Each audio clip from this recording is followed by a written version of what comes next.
Good afternoon everyone.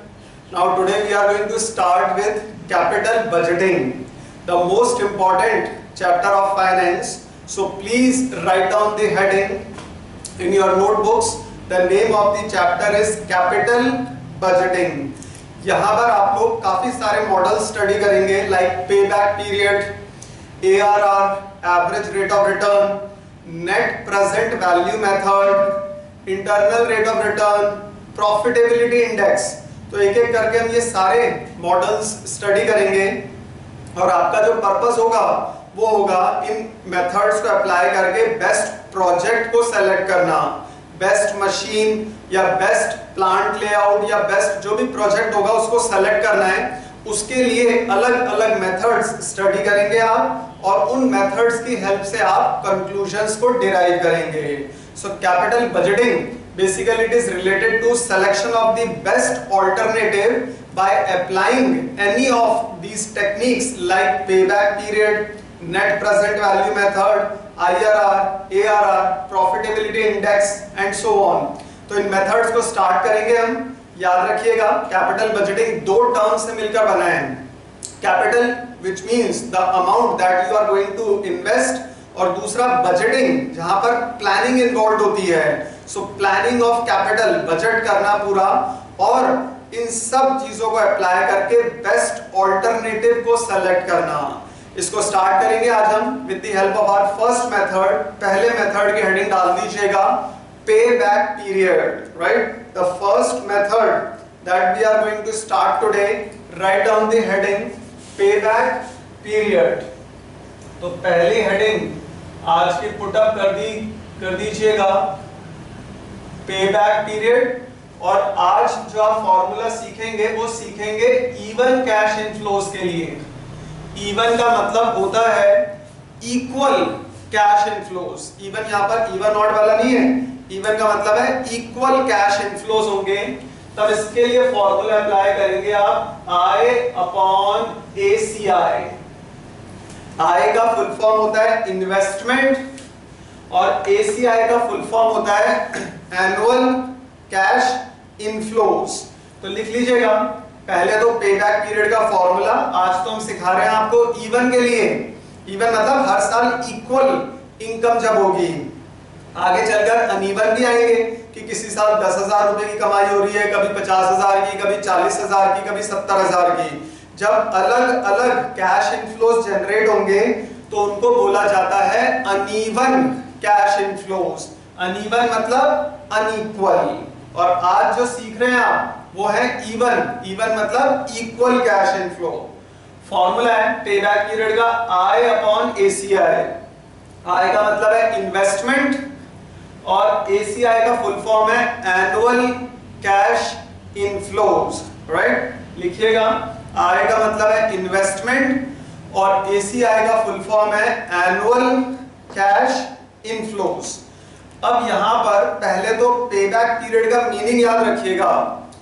Payback period denotes the time in which you can recover your investment. Payback period denote करता है time को कि कितने time में आप अपने इन्वेस्टमेंट को रिकवर कर सकते हैं। और जितने कम टाइम में आप अपने इन्वेस्टमेंट को रिकवर करेंगे उतना ही बेनिफिशियल होता है प्रोजेक्ट के लिए, right. So remember payback period denotes the time in which you can recover your investment. Payback period आप लोग निकालेंगे इस फॉर्मूले को यूज करके दो तीन अलग अलग प्रोजेक्ट्स का। और जिस भी प्रोजेक्ट का पेबैक पीरियड मिनिमम होगा हमेशा वही सेलेक्ट करना है। मान लीजिए एक प्रोजेक्ट का पेबैक पीरियड आया है 5 साल और दूसरे प्रोजेक्ट का पेबैक पीरियड आ रहा है 4 साल। तो एक का पेबैक पीरियड 5 साल का मतलब आप अपने इन्वेस्टमेंट की रिकवरी 5 सालों में कर रहे हैं। दूसरे का पेबैक पीरियड है 4 साल, मतलब दूसरे का पेबैक पीरियड ही बता रहा है कि उसमें इन्वेस्टमेंट की रिकवरी हो रही है 4 सालों में। तो बेनिफिशियल कौन सा हुआ? 4 साल वाला, क्योंकि फटाफट जितना जल्दी आपका इन्वेस्टमेंट रिकवर होगा उसके बाद से फिर प्रॉफिट्स आने स्टार्ट हो जाएंगे। तो पेबैक पीरियड का मीनिंग ध्यान रखिएगा। Payback period denotes the time, payback period denotes the time in which you can recover your investment, कितने टाइम में आप अपने इन्वेस्टमेंट की रिकवरी करते हैं। एक एग्जांपल देकर बताते हैं, ध्यान देना। मान लीजिए आपने एक प्रोजेक्ट में लगाए हैं 50,000 रुपए, 50,000 रुपीज इन्वेस्ट किए हैं किसी एक प्रोजेक्ट के अंदर, और आपकी हर साल की जो इनकम है वो रही है 10,000 की। एनुअल कैश इनफ्लोज, हर साल की जो इनकम आ रही है वो आ रही है आपकी 10,000 की। तो 50,000 को 10,000 से डिवाइड किया, पे बैक पीरियड कितना हो जाएगा? पे बैक पीरियड 5 इयर्स। तो 5 साल में आप अपने इन्वेस्टमेंट की रिकवरी कर लोगे, क्योंकि रिकवरी करते ही फिर छठे साल से क्या शुरू हो जाएंगे? आने प्रॉफिट्स। इसी तरह से अगर मान लीजिए किसी प्रोजेक्ट में आपने लगाए 1 लाख और आपकी एनुअल कैश इनफ्लो आ रहे हैं उसमें 25,000, 1 लाख लगाया आपने, कोई भी एक मान लीजिए जेरोक्स मशीन डाल दी आपने, कोई एक छोटा मोटा आइसक्रीम वेंडिंग मशीन डाल दी आपने, जूस मेकिंग मशीन डाल दी, 1 लाख रुपए लगाया और आपकी एनुअल इनकम होने लग गई 25,000 रुपए की। तो आप अपने इन्वेस्टमेंट को कितने सालों में रिकवर कर लेंगे? 4 इयर्स में। अब दोनों में आपने देखा कि पेबैक पीरियड कम है दूसरे वाले प्रोजेक्ट का, तो आप मैनेजमेंट को ये सलाह देंगे कि आपको दूसरे प्रोजेक्ट को सेलेक्ट करना चाहिए, क्योंकि आपका पेबैक पीरियड कम है। पेबैक पीरियड जितना कम होगा उतना ही बेहतर होता है, उतना ही ज्यादा बेनिफिशियल होता है, क्योंकि पेबैक पीरियड क्या डिनोट करता है? पेबैक पीरियड डिनोट करता है टाइम जिसमें आप अपने इन्वेस्टमेंट की रिकवरी कर सकते हैं। तो ये तो था थ्योरेटिकल ओवरव्यू, राइट। प्रैक्टिकल्स भी स्टार्ट करेंगे। पहले आप 2-3 चीजें ध्यान रखिएगा। ये जो इन्वेस्टमेंट है, इन्वेस्टमेंट को निकालने का एक फॉर्मूला होता है, राइट। तो वो फॉर्मूला भी नोट कर लीजिएगा। Investment it is basically made up of cost of the machine या कॉस्ट ऑफ द प्रोजेक्ट। तो अगर मान लीजिए जैसे अभी हम क्वेश्चन करेंगे उसमें मशीन है, तो आपको मशीन की कॉस्ट ऐड करनी है, प्लस अगर आपको उसकी कोई इंस्टॉलेशन कॉस्ट दे रखी है तो उसको इंस्टॉल करने की जो भी कॉस्ट गिवन होगी वो भी ऐड करनी पड़ेगी। और अगर कोई आपको सर्वे की कॉस्ट गिवन है, सर्वे किया आपने, मान लीजिए जैसे केयर एनर्जी ने ऑयल ड्रिलिंग मशीन्स, बड़ी करोड़ों की मशीनें डाली थी, तो वहां पर मशीन्स पुटअप करने से पहले एक सर्वे किया था 500 करोड़ रुपए का, तो वो सर्वे कॉस्ट भी इन्वेस्टमेंट के अंदर एप्लीकेबल होगी। तो इन्वेस्टमेंट किससे मिलके बना होता है? कॉस्ट ऑफ द मशीन, उसको इंस्टॉल करने की कॉस्ट, और साथ ही साथ अगर कोई सर्वे किया है इंस्टॉल करने से पहले कि भाई वहां पर ऑयल ड्रिल करने पर निकलेगा भी कि नहीं निकलेगा, मशीन आपको वहां डालना जरूरी ठीक है भी कि नहीं है, तो अगर कोई सर्वे कॉस्ट भी गिवन है वो सब ऐड अप करेंगे तो आपके पास आ जाएगा इन्वेस्टमेंट। और अगर केवल आपको कॉस्ट ऑफ द मशीन दिया हुआ है तो उसको तो आप सीधा ले ही लेंगे इन्वेस्टमेंट में। इन्वेस्टमेंट के 2-3 अलग-अलग नाम और हैं, वो नेम्स भी ध्यान रखना। कभी आपको कैपिटल आउटले दिया हुआ हो, capital outlay, capital outflow, cash outflow, right. तो ये सारे के सारे किसको डिनोट करते हैं? इन्वेस्टमेंट को। कॉस्ट ऑफ द मशीन हो, purchase price of the machine हो, वो सब के सब किसके अंदर जाएगा? इन्वेस्टमेंट में। तो आपको 2-3 अलग-अलग नाम बताए। क्या बताया? कैपिटल आउटले हो, कैपिटल कॉस्ट हो, आउटफ्लो दे रखा हो, आउटफ्लो मतलब वो पैसा जो अपनी जेब से बाहर जा रहा है, वो सब के सब आपके आएंगे इन्वेस्टमेंट के अंदर, राइट। और एनुअल कैश इनफ्लो कैसे आएगा? इसका भी एक फॉर्मेट है, उसको ध्यान रखिएगा। सबसे पहले तो आपके पास अगर क्वेश्चन में सेल्स गिवन है तो सेल्स में से आप कॉस्ट को माइनस कर दोगे। जितनी भी सेल्स होंगी, रेवेन्यू, उसमें से सारे खर्चे कॉस्ट माइनस कर दी, तो आपके पास आ जाएगी ईबीटी। ईबीटी फुल फॉर्म है earnings before taxes, earnings before taxes, और इसका दूसरा नाम होता है ग्रॉस अर्निंग्स। ग्रॉस अर्निंग्स हो या कैश फ्लो बिफोर टैक्सेस हो, सीएफबीटी, कैश फ्लो बिफोर टैक्सेस भी हुआ, वो भी ईबीटी में ही माना जाएगा। तो ईबीटी का full form earnings before taxes या फिर कैश फ्लोज बिफोर टैक्सेस। उसमें से आप माइनस करेंगे डेप्रीसिएशन। सबसे पहले डेप्रीसिएशन माइनस किया जाएगा। अब डेप्रीसिएशन आप लोगों को कैलकुलेट करना पड़ेगा, राइट। डेप्रीसिएशन को स्ट्रेट लाइन मेथड से कैलकुलेट करने का भी एक फॉर्मूला है। Depreciation is equal to investment minus salvage value upon N. तो डीईपी शॉर्ट में लिखा है, फुल फॉर्म लिखिएगा। Depreciation using straight line method का फॉर्मूला है ये। आई का फुल फॉर्म होता है इन्वेस्टमेंट। मान लो इन्वेस्टमेंट दे दिया आपको 1 लाख रुपए का, सपोज इन्वेस्टमेंट 1 लाख रुपए का है। 1 लाख रुपए की आपने एक बाइक खरीदी, सैल्वेज वैल्यू उसकी रह गई 5 साल की लाइफ थी, 5 साल वो आपने ऐसे रफ चलाई थी, उसके बाद आपको बदलना ही पड़ा। तो 5 साल लाइफ थी तो नंबर ऑफ इयर्स वो तो 5 दे दिए। 5 साल के बाद उसकी सैल्वेज वैल्यू रह गई केवल 20,000, 20,000। तो 1 लाख माइनस 20, 80,000 अपॉन 5 किया तो डेप्रीसिएशन क्या हो गया हर साल का 16,000। डेप्रीसिएशन का मतलब कितने अमाउंट से उस मशीन की वैल्यू डिटीरियोरेट कम होती जाएगी। तो डेप्रीसिएशन हमें यहाँ पर माइनस करना पड़ेगा और डेप्रीसिएशन माइनस करने से पहले उसको निकालना पड़ेगा। आएगा कैसे? Investment minus salvage value upon N. इस फॉर्मूले को अप्लाई करके आएगा आपके पास डेप्रीसिएशन।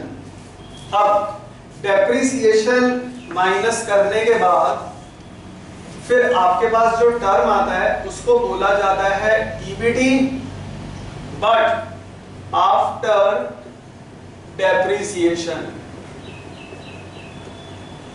ईबीटी में से डेप्रीसिएशन माइनस कर देंगे हम। तो ईबीटी में से डेप्रीसिएशन माइनस किया तो क्या आ जाएगा हमारे पास? EBT after depreciation. और उसके बाद उसमें से टैक्स माइनस किया। टैक्स रेट या तो गिवन होगी क्वेश्चन पेपर में, कभी बाय चांस नहीं गिवन हो तो आप एज्यूम कर लीजिएगा 50%। If it is not given, given है तब तो ठीक है, तब तो वही लेना। 30% दे दी जाए, मान लीजिए 40% दे दिया हो तो गिवन है तब तो वही लीजिएगा। नहीं गिवन हो कुछ भी तो assume it to be 50% if tax rate is not given. तो ईबीटी में से टैक्स माइनस किया तो आपके पास आ जाएगा ईएटी। ईएटी का full form earnings after taxes. EAT stands for earnings after taxes। और उसमें जब आप डेप्रीसिएशन वापस ऐड कर देंगे तब आपके पास आ जाते हैं एनुअल कैश इनफ्लोज, ACI। और इनका दूसरा नाम है CFAT, cash flows after taxes. तो annual cash inflow, annual cash inflow का दूसरा नाम है cash flows after taxes, CFAT। तो एनुअल कैश इनफ्लो जो यहाँ लगा है उसको निकालना तो पड़ेगा। निकालेंगे कैसे? इस फॉर्मूले से कि सेल्स में से कॉस्ट माइनस किया तो ईबीटी, ईबीटी में से डेप्रीसिएशन माइनस किया तो ईबीटी आफ्टर डेप्रीसिएशन आएगा। फिर टैक्स माइनस किया तो आपके पास ईएटी आ जाएगा और उसमें डेप्रीसिएशन ऐड किया तो एनुअल कैश इनफ्लो आ जाता है। और ये एनुअल कैश इनफ्लोज अब इस चैप्टर में चलेंगे बहुत जबरदस्त तरीके से। तो एनुअल कैश इनफ्लो निकालने का तरीका याद रहना चाहिए। Now one question from my side, सुनिए ध्यान से और फिर रिप्लाई करिएगा अपनी रिप्लाई ऑप्शंस की हेल्प से। डेप्रीसिएशन जब यहां पर ऐड करना ही था तो यहां से माइनस क्यों किया? कैन समवन रिप्लाई कि डेप्रीसिएशन हमने ऐड किया है तो जब ऐड ही करना था तो वापस लेस क्यों किया, सब्ट्रैक्ट क्यों किया? सोच समझ के रिप्लाई करिएगा। कोई तो रीजन रहा होगा डेप्रीसिएशन को लेस करने का कि डेप्रीसिएशन हमने बाद में ऐड करना ही था तो वो ऐड ही करना था तो लेस क्यों किया? तो विक्की रिप्लाई कर रहे हैं, उनका आंसर पढ़ के बता रहे हैं हम, टैक्स इंपैक्ट की वजह से। वेरी गुड विक्की, आपको ये ध्यान रखना है कि जितना अमाउंट आप डेप्रीसिएशन की फॉर्म में हटा देंगे उस पे आपको गवर्नमेंट को टैक्स नहीं देना पड़ेगा, right? So majority of the chartered accountants they make use of this technique to save taxes of their clients। और in fact ज्यादातर प्राइवेट लिमिटेड कंपनीज हो, लिमिटेड कंपनीज हो, बहुत सारे ऑर्गेनाइजेशंस इन टेक्निक्स का यूज करते हैं टैक्स बेनिफिट अवेल करने के लिए। क्योंकि मान लो आपकी अर्निंग्स जो आ रही है वो आ रही है 1 लाख, डेप्रीसिएशन आ गया 20,000 का, तो 20,000 आपने माइनस किए। अब जो आपको टैक्स देना है वो केवल 80,000 रुपए में देना है, राइट? पूरे 1 लाख पे नहीं देना। मान लो 50% का टैक्स है तो 1 लाख पे 50% टैक्स होता 50,000 रुपए। अब आपने डेप्रिसिएशन अमाउंट हटा दिया, आपका डेप्रिसिएशन मान लो आया 20,000, तो 1 लाख में से 20,000 माइनस किया, कितने रह गए? 80,000। 80,000 पे 50% टैक्स दिया तो कितना दिया? 40,000। तो आपका सीधे सीधे 10,000 रुपए का बेनिफिट हो गया। तो जितना अमाउंट आप डेप्रिसिएशन की फॉर्म में हटा देंगे उस पे आपको टैक्स पे नहीं करना पड़ेगा, राइट? जो एग्जांपल बता रहे थे, मान लो आपकी इनकम है 1 लाख, डेप्रिसिएशन आ गया 20,000, तो आपके पास बचा कितना? 80,000। अब आपको गवर्नमेंट को टैक्स 80,000 भी देना है, नॉट ऑन 1 लाख। ऑब्वियस सी बात है, 1 लाख तो दोगे ज्यादा टैक्स देना पड़ेगा। So to get benefit on tax, depreciation is subtracted, right? तो ये याद रखिएगा, कभी कोई पूछे भी कि डेप्रिसिएशन को क्यों माइनस करते हैं, तो डेप्रिसिएशन माइनस किया जाता है ताकि कंपनीज टैक्स पर बेनिफिट ले सकें, और ये बिल्कुल लीगल है। This is absolutely allowed to get benefit on tax. तो इस अमाउंट को आपने डेप्रिसिएशन की फॉर्म में हटा दिया जिस पे आपको कोई भी टैक्स नहीं देना पड़ेगा, राइट? तो ये था काफी थोड़ा सा ब्रॉड ओवरव्यू, थोड़ा लंबा हो गया। आप लोगों को जो चीज पढ़ रहे हैं उन सबके मीनिंग पता होने चाहिए, फुल फॉर्म पता होना चाहिए। आई मतलब इन्वेस्टमेंट, वो कैसे आएगा? एसीआई मतलब एनुअल कैश इनफ्लो, वो कैसे आएंगे? उसके बाद N number of years, depreciation कैसे कैलकुलेट होता है, उसका सिग्निफिकेंस क्या है, ईएटी का full form earnings after taxes, EBT का full form earnings before taxes, और ये स्टेटमेंट आपको हर क्वेश्चन में बनानी पड़ेगी ताकि पहले तो आए एनुअल कैश इनफ्लो और उनका यूज करके फिर निकलेगा पे back period, right? So let us start. ये तो केवल ओवरव्यू चल रहा था, अभी बेसिक्स बताने जरूरी हैं। ओपन करिए पेज नंबर 110 और क्वेश्चन नंबर 9 निकालिएगा।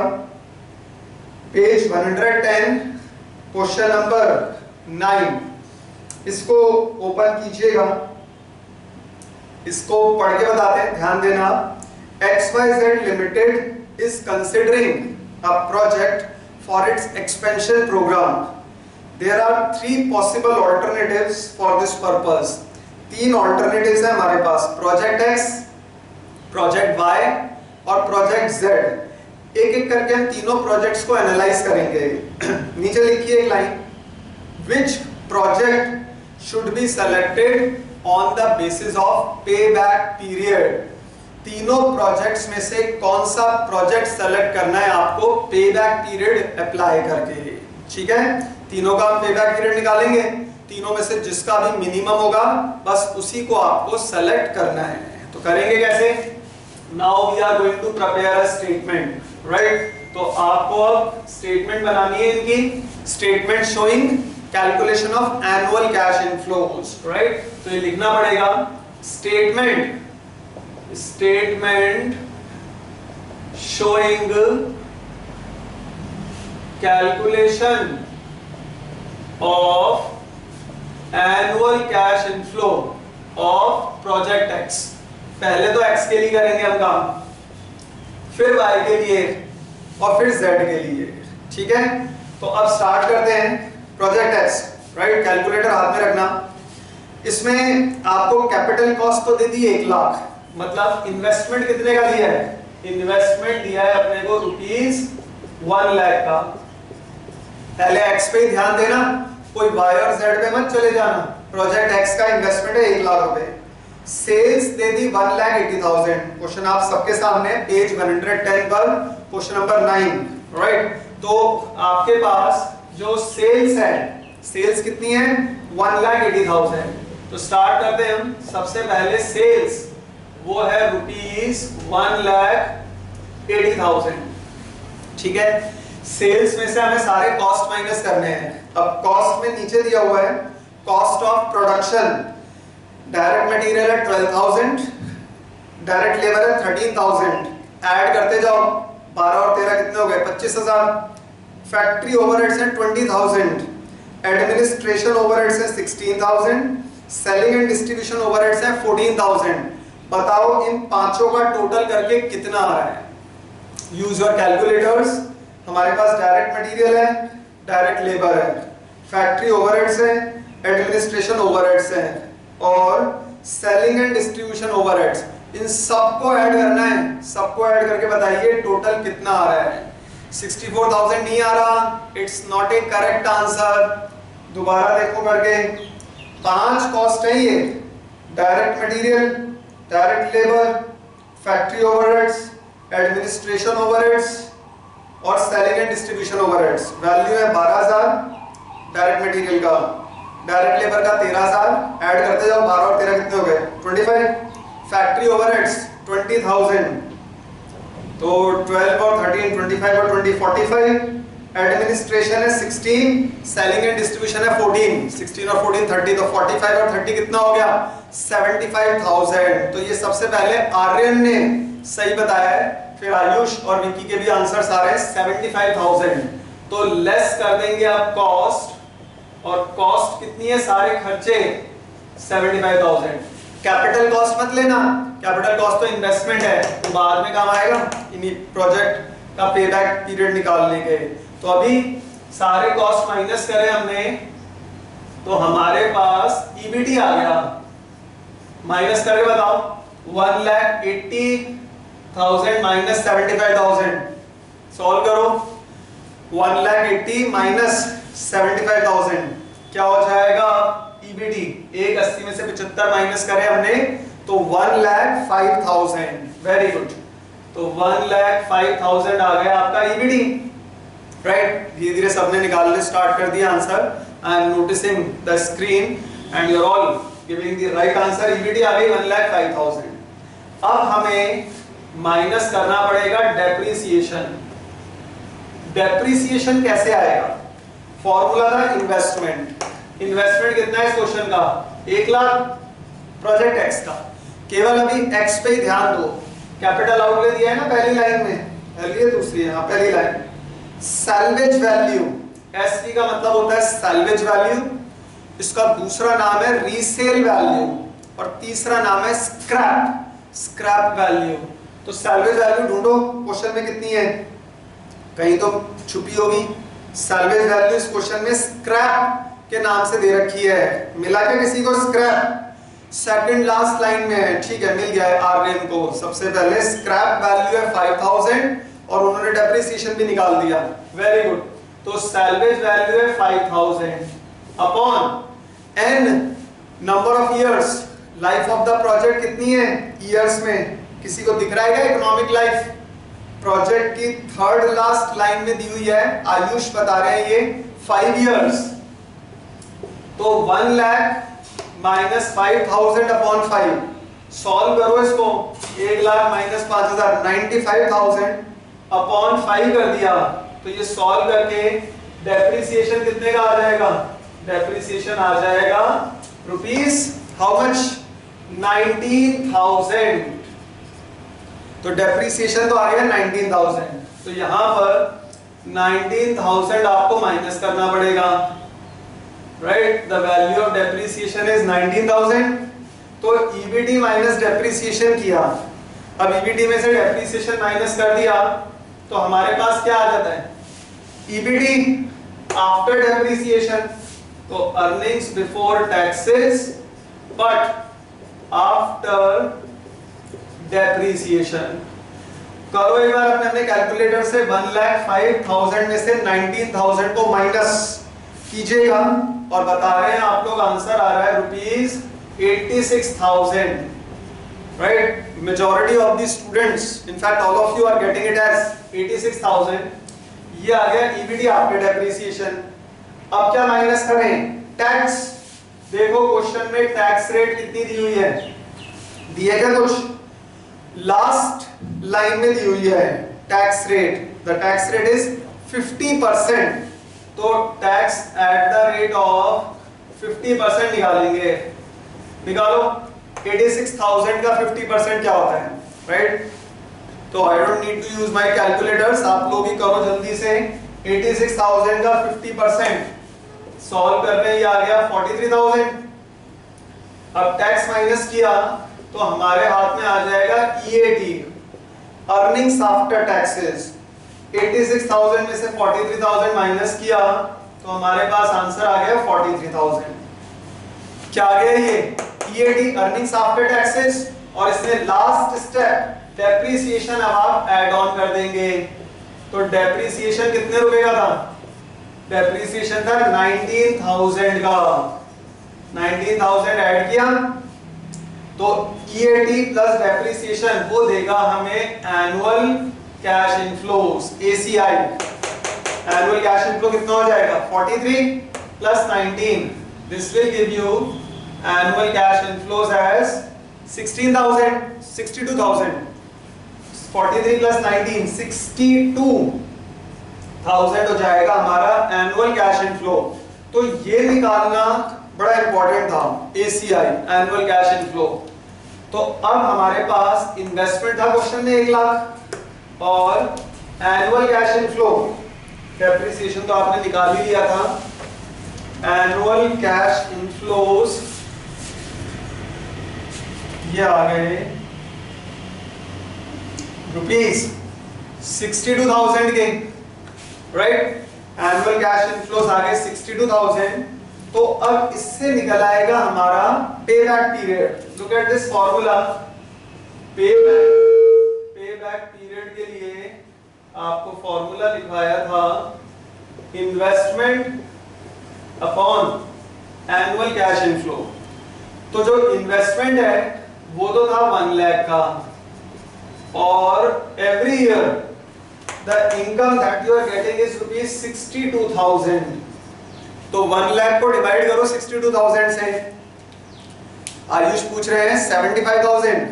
हाँ आयुष, 75,000 वेरिएबल कॉस्ट भी हो सकती है, इसमें कुछ एलिमेंट फिक्स्ड भी हो जाते हैं कई बार। कभी आपको इलेक्ट्रिसिटी या कोई और चार्जेस भी दे रखे हो तो वो भी आ सकते हैं। लेकिन अभी यहाँ पर ये जो है ये सारी की सारी जो कॉस्ट्स हैं ये एनुअल कॉस्ट आती हैं। तो instead of using variable cost आप इसको एक अलग टर्म दे सकते हैं, एनुअल कॉस्ट। तो एनुअल कॉस्ट कितनी है आपकी? वो है यहाँ पर 62,000। So Ayush, you can say that it's variable cost but the better term would be annual cost. तो जितनी भी एनुअल कॉस्ट है वो सारे हमने ले लिए और उनको यूज करके फिक्स्ड एलिमेंट्स नहीं लेना है हमें, right. We are not going to make use of fixed costs over here. जो भी एनुअल कॉस्ट्स हैं, एनुअल वेरिएबल कॉस्ट्स हैं, वो सारी आप लेकर ऐड कर देते हैं, राइट, पर एनम। जो भी कॉस्ट्स हैं आपके पास तो वो यूज करके बताओ पे बैक पीरियड कितना आ रहा है। हाँ, अगर आपको एनुअल के नाम से दे रखे हो तो एनुअल चार्जेस दे रखे हो ना, मान लो एनुअल इलेक्ट्रिसिटी चार्जेस दे रखे हो 25,000 के या 10,000 के, तो वो भी यूज करने पड़ेंगे, राइट। तो जो भी एनुअल कॉस्ट्स आएंगी वो सब आपको यूज करनी पड़ेंगी क्वेश्चन में। ओके, पे बैक पीरियड निकाल रहे हैं। अब आर्यन ने बताया आंसर है 1.61, विकी का भी आंसर है 1.61। तो 1.61 और उसके बाद में ईयर जरूर लिख दीजिएगा, ईयर। तो पे बैक पीरियड x का आ गया 1.61 ईयर। ऐसे ही अब हम कैलकुलेट करेंगे y का, फिर कैलकुलेट करेंगे हम z का, और तीनों में से जिसका भी पे बैक पीरियड मिनिमम होगा बस वही हो जाएगा आपका फाइनल आंसर। तो पहले तो नोट करिए इसको, फिर y और z का कैलकुलेट करते हैं। Kindly take it down, then we are going to solve it for y and z।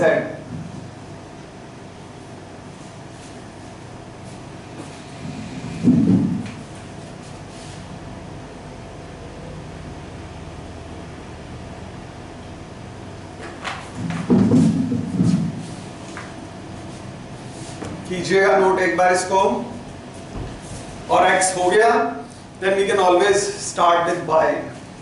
फिर y का भी हम कैलकुलेट करेंगे, एक बार पहले x का नोट कर लीजिएगा आप।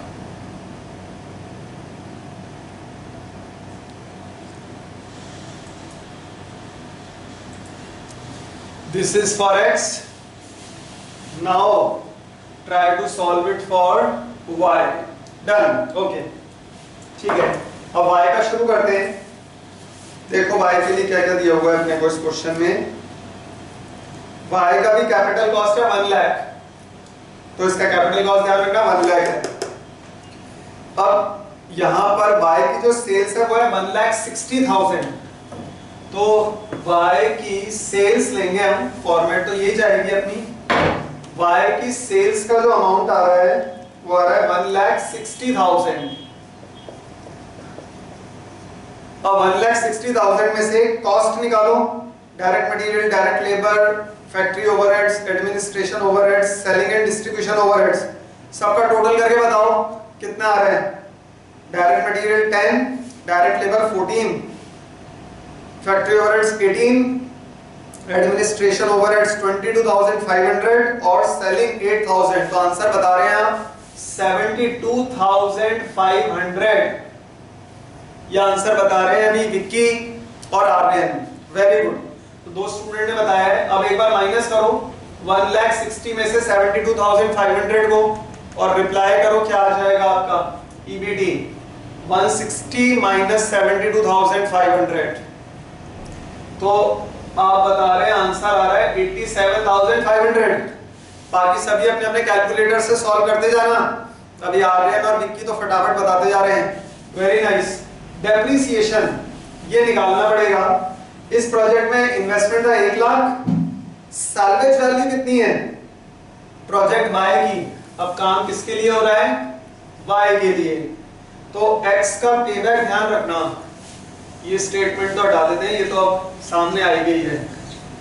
Payback period PBP of x it is 1.61 years और वाई के लिए काम चल रहा है।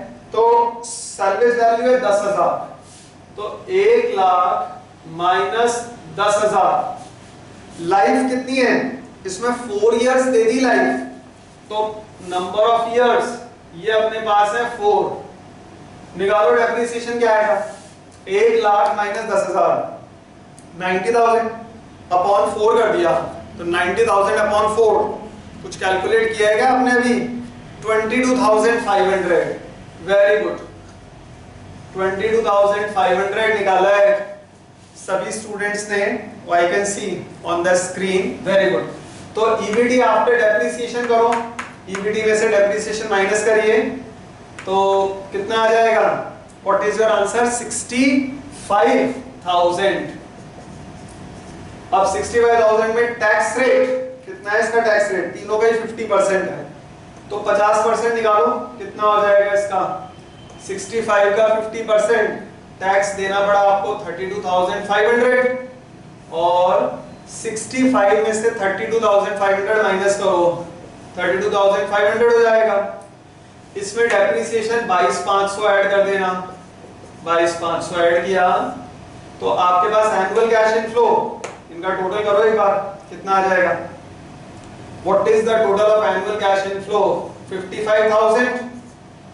ये आयुष ने बताया है, वेरी गुड, और विक्की ने भी और आर्यन ने भी, very nice. 55,000 is the value of annual cash inflow. अब हम निकाल देते हैं पेबैक पीरियड। पेबैक पीरियड कैसे आएगा, वाई के लिए एनुअल कैश इनफ्लो है 55,000, 55,000 is the value of annual cash inflow. 1 lakh को 55,000 से डिवाइड किया, करो डिवाइड और बताइए क्या आंसर आ रहा है। आप बता रहे हैं Vicky 1.82 years, right? So the payback period is 1.82 years.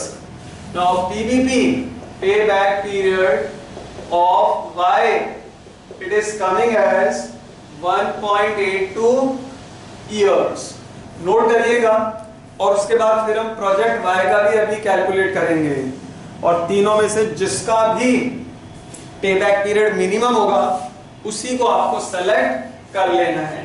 तो kindly take it down, then we are going to solve it for project Y, sorry project Z. ये तो हमने निकाला है अभी एक्स का और वाई का, और इसके बाद फिर कैलकुलेट करेंगे हम प्रोजेक्ट जेड के लिए। Done, okay good. Now let us go for payback period of Z. तो तो सबसे पहले तो Z की सेल्स देखो कितनी है। प्रोजेक्ट Z की सेल्स दी हुई है 1,50,000, right. So now I am going to erase this since all of you have taken it down, और आप रिप्लाई भी कर रहे हैं कि आपने नोट कर लिया है यहां तक। तो अब चलते हैं Z के लिए। सेल्स है 1,50,000। कॉस्ट सारी टोटल करो। Cost direct material, direct labour, factory overheads, administration overheads और सेलिंग एंड डिस्ट्रीब्यूशन ओवरहेड्स, इन पांचों कॉस्ट का टोटल कीजिए और बताइए कितना आ रहा है। पूरी पांचों कॉस्ट का टोटल, और वो आप बता रहे हैं 85,000। आर्यन का सबसे पहले रिप्लाई आया है the total of cost is 85,000। जितने भी एनुअल कॉस्ट है सबका टोटल किया। अब सेल्स में से कॉस्ट को माइनस किया, बताओ ईबीटी कितनी आ जाएगी। सॉल्व करिए। ईबीटी 1,50,000 माइनस 85, तो ईबीटी हो जाएगी 65,000, राइट। डेप्रिसिएशन निकालना पड़ेगा। डेप्रिसिएशन के लिए इन्वेस्टमेंट देखो, कैपिटल कॉस्ट इसमें भी 1 लाख दिया हुआ है, राइट। तो इन्वेस्टमेंट अभी भी 1 लाख है जेड का भी, और इसका स्क्रैप वैल्यू है 4,000, केवल 4,000। तो ठीक है, 1 lakh minus 4 lakh, salary value तो 4,000 दे दी ना, 4,000 ही लेना। और लाइफ कितनी है इसकी, economic life, how much is the economic life, 4 years, very good. तो 1 लाख माइनस 4,000 क्या हो जाएगा, 96,000। इसको 4 से डिवाइड करो और आंसर बताओ कितना आ रहा है। 96,000 डिवाइडेड बाय 4 करिएगा, and correct reply that you given it is 24,000। सभी स्टूडेंट्स फटाफट ऑप्शंस दे रहे हैं, आंसर्स बता रहे हैं, और अच्छी बात यह है कि यूनानिमसली सबका ठीक भी आ रहा है। ईबीडी आफ्टर डेप्रिसिएशन 65 में से 24 को माइनस करिएगा, तो 65 में से 24 को माइनस किया, क्या आ जाएगा ये 41,000। और अब इसमें टैक्स 50% माइनस करिएगा, करो 50%, 41,000 का निकालोगे तो टैक्स आ रहा है आप लोगों का 20,500। और अब 41 में से 20,500 लेस कर दिया, क्या हो जाएगा 41 माइनस 20, 20,500। इसमें डेप्रिसिएशन वापस ऐड ऑन कर देना। डेप्रिसिएशन कितना था हमारे पास 24, तो 20 और 24 44,500। अब निकाल सकते हैं आप पेबैक पीरियड इजीली, और पेबैक पीरियड कितना आ जाएगा, एनुअल कैश इनफ्लो आ रहे हैं इस क्वेश्चन में 44,500। तो अब आपको क्या करना है, 1 लाख को डिवाइड कर दिया 44,500 से, 1 लाख डिवाइडेड बाय 44,500 कीजिएगा, so that I don't need to use my calculator. आप लोग बहुत अच्छा कर रहे हैं, करो जल्दी से। 1 लाख को 44,500 से, और इसमें भी कोई गलती मत कीजिएगा। And your reply is coming as 2.25 years। तो Z का भी पेबैक पीरियड निकालना है, वो आ गया है 2.25 year। This is the payback period of project Z। तो अब ये नोट कर लीजिएगा, और कोई भी दिक्कत हो वो पूछ सकते हैं। तीनों का पेबैक पीरियड निकाला, और कंक्लूजन में लिखेंगे हम, ये नोट कर लीजिएगा, फिर कंक्लूजन में लिखवाते हैं। Kindly take it down.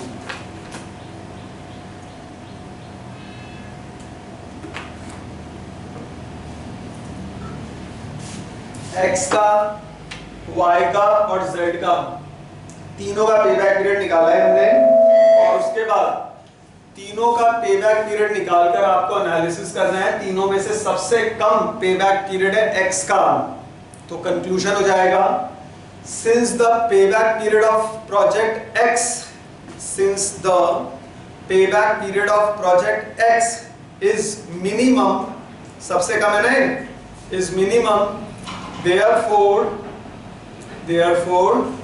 project X will be selected। therefore project X will be selected, right? तो ये तो हुआ पेबैक पीरियड। इसका एक वेरिएशन और है, वो भी अभी सिखा देते हैं। इस क्वेश्चन में तो नहीं पूछा, लेकिन आने वाली क्लासेस में हो सकता है पूछा जाए।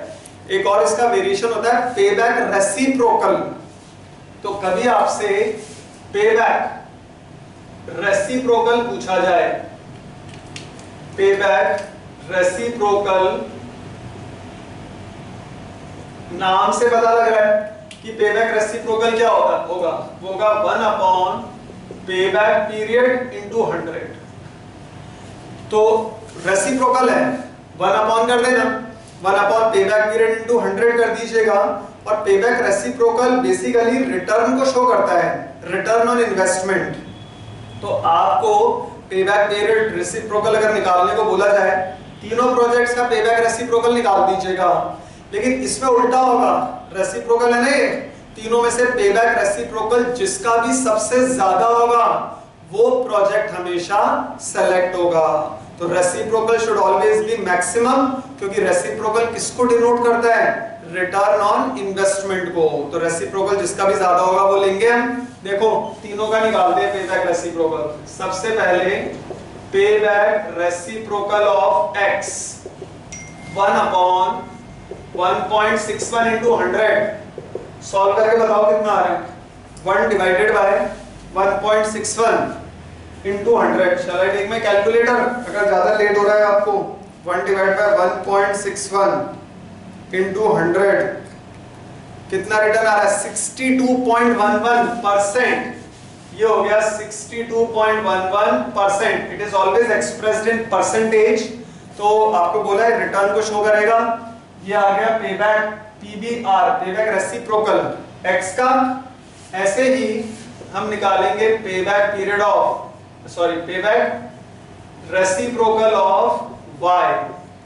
फॉर्मूला यही रहेगा 1 अपॉन 1.82 into 100। करो एक बार solve. 1 upon 1.82, 1 upon payback period है into 100। सॉल्व कर रहे हैं, आंसर बताया है आर्यन ने। सबसे पहले ये है 54.9%, राइट, 54.9%। और फिर तीसरे को भी सॉल्व करेंगे। पेबैक पीरियड से निकलेगा payback reciprocal z। Payback reciprocal of z is 1 upon 2.25 into 100। तो ये आ जाएगा सॉल्व करके 44, कितना बता रहे हैं हम, 44.44%। 44.44%। तीनों का हमने पेबैक रेसिप्रोकल निकाल लिया, राइट।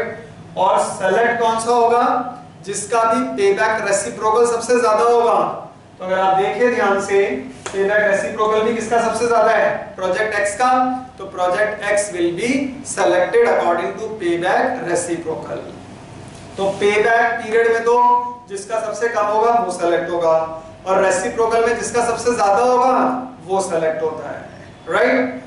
तो ये था आज इंट्रोडक्शन कैपिटल बजटिंग का with the help of payback period। हाँ, project X will be selected, right answer given by both of you।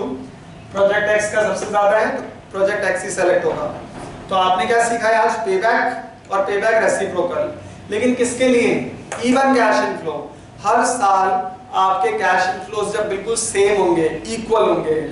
अब ये तो था इक्वल के लिए, अगली क्लास से हम सॉल्व करेंगे अनइक्वल के लिए। कि अभी तो ठीक है, हर साल आपके 44,500 की इनकम हो रही है, या हर साल आपके जो आपने कैलकुलेट किया था किसी में 62,000 है तो हर साल 62,000 हो रहा था। लेकिन कभी कभी ऐसा भी हो सकता है किसी साल तो 10,000 की इनकम हो रही हो, कभी 40,000 की, कभी 60,000 की, कभी 44,000 की, कभी 75,000 की, कभी 5,000 की रह गई।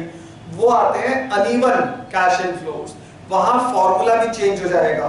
तो वो समझाएंगे आपको नेक्स्ट क्लास में। कल भी फाइनेंस की क्लास होगी, और उससे पहले होमवर्क टिक कर लीजिएगा जो क्वेश्चन आपको घर से करना है। You will have to try out question number 8, right, page 109 पर क्वेश्चन नंबर 8 को आपको ट्राई करना है, केवल एक ही क्वेश्चन दे रहे हैं आज करने के लिए।